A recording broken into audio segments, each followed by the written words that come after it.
Christ Triumphant, a devotional of Ellen G. White, January 28. Hope delayed but not terminated. Galatians 4 verse 4 and 5, New Revised Standard Version. When the fullness of time had come, God sent His Son to redeem those who were under the law, so that we might receive adoption as children. The Saviour's coming was foretold in Eden. When Adam and Eve first heard the promise, they looked for its speedy fulfillment. They joyfully welcomed their firstborn son, hoping that he might be the deliverer, but the fulfillment of the promise tarried.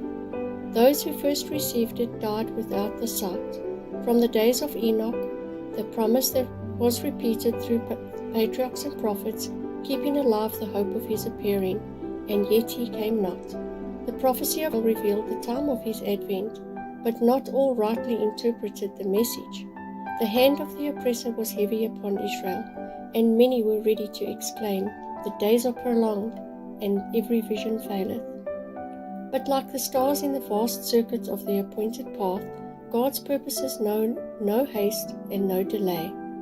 Through the symbols of the great darkness and the smoking furnace, God had revealed to Abram the bondage of Israel in Egypt, and had declared that the time of their sojourning would be 400 years. Afterward he said, They shall come out with great substance. Against that word, all the power of Pharaoh's proud empire battled in vain. On the selfsame day appointed in the divine promise, it came to pass that all the hosts of the Lord went out from the land of Egypt. So in heaven's council the hour for the coming of Christ had been determined. When the great clock of time pointed to that hour, Jesus was born in Bethlehem. When the fullness of that time was come, God sent forth His Son. Providence had directed the movements of nations, and the tide of human impulse and influence until the world was ripe for the coming of the Deliverer. The nations were united under one government. One language was widely spoken and was everywhere recognized as the language of literature. From all lands the Jews of the dispersion gathered to Jerusalem to the annual feasts.